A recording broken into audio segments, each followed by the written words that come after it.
मित्रांनो, एक असतं एकटं राहणं आणि एक असतं एकटेपणा जाणवणं। आज माणूस चंद्रावर पोहोचला आहे, टेक्नॉलॉजी खूप पुढे गेली आहे, पण आपला मेंदू तितक्या वेगाने विकसित झालेला नाही।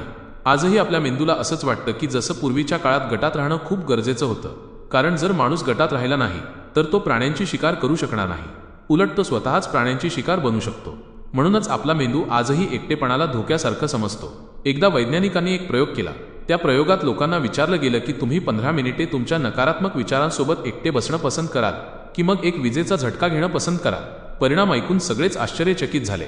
सुमारे 67% पुरुष आणि 25% महिलांनी विजेचा झटका निवडला, पण स्वतःच्या विचारांसोबत 15 मिनिटे एकटे बसणं पसंत केलं नाही। विचार करा, ज्या विचारांसोबत आपल्याला पूर्ण आयुष्य घालवायचं आहे त्याच विचारांसोबत आपण 15 मिनिटे सुद्धा एकटे बसू शकत नाही। पण इथे आपण बोलत आहोत एकटं राहण्याच्या ताकदीबद्दल। जंगलाचा राजा सिंह अनेकदा एकटं राहणं पसंत करतो। त्याच्या आयुष्यात अनेक वेळा अशी परिस्थिती येते जेव्हा त्याच्या समोर अनेक प्राण्यांचा कळप असतो, पण त्यावेळी तो ना स्वतःला कमजोर समजतो आणि ना घाबरतो। त्याला माहीत असतं की या सगळ्यांसाठी मी एकटाच पुरेसा आहे।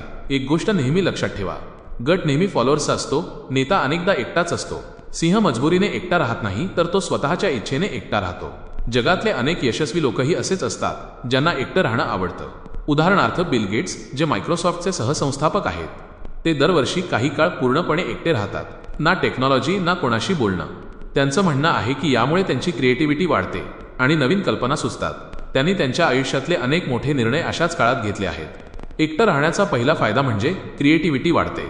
महान वैज्ञानिक निकोला टेस्ला म्हणायचे, एकटे राहा, कारण इथूनच नवीन शोध जन्म घेतात। जेव्हा माणूस एकटा असतो तेव्हा त्याचा मेंदू जास्त खोलवर विचार करतो आणि नवीन कल्पना तयार होतात। याचप्रमाणे आयझॅक न्यूटन यांनाही गुरुत्वाकर्षणाचा विचार तेव्हा सुचला जेव्हा ते एकटे झाडाखाली बसले होते।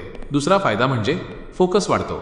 जेव्हा तुम्ही एकटे असता तेव्हा तुमचं लक्ष विचलित करणारा कोणीही नसतो, ना जास्त बोलणं ना जास्त आवाज। अशा वेळी तुमचं पूर्ण लक्ष एका कामावर लागतं आणि तुम्ही ते काम अधिक चांगल्या पद्धतीने करू शकता। तिसरा फायदा म्हणजे स्वतःला समजून घेणं। जेव्हा आपण एकटे वेळ घालवतो तेव्हा आपल्याला स्वतःबद्दल विचार करण्याची संधी मिळते। आपल्या ताकदी आणि कमजोरी आपल्याला समजू लागतात।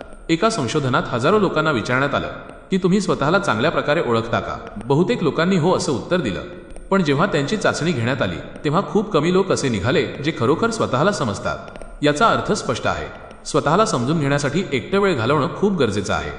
चौथा फायदा म्हणजे भावनांना समजून घेणं। जो माणूस स्वतःच्या भावना समजतो तो इतरांच्या भावनाही सहज समजू शकतो। मोठ्या कंपन्याही त्यांच्या प्रॉडक्टची जाहिरात करताना फक्त फीचर्स सांगत नाहीत, तर लोकांच्या भावनांशी जोडण्याचा प्रयत्न करतात, कारण त्यांना माहीत असतं की माणूस अनेकदा निर्णय भावनांच्या आधारावर घेतो।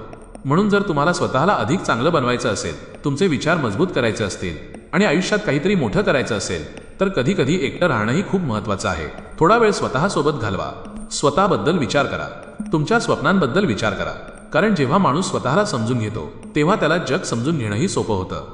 आणि लक्षात ठेवा, जर तुम्ही तुमच्या कामावर पूर्ण लक्ष देऊन मेहनत करत राहिला तर एक दिवस असा नक्की येईल जेव्हा लोक तुम्हाला भेटण्यासाठी आतुर होतील। जर तुम्हाला या गोष्टी आवडल्या असतील तर व्हिडिओला लाईक करा आणि चॅनलला सबस्क्राईब नक्की करा। धन्यवाद।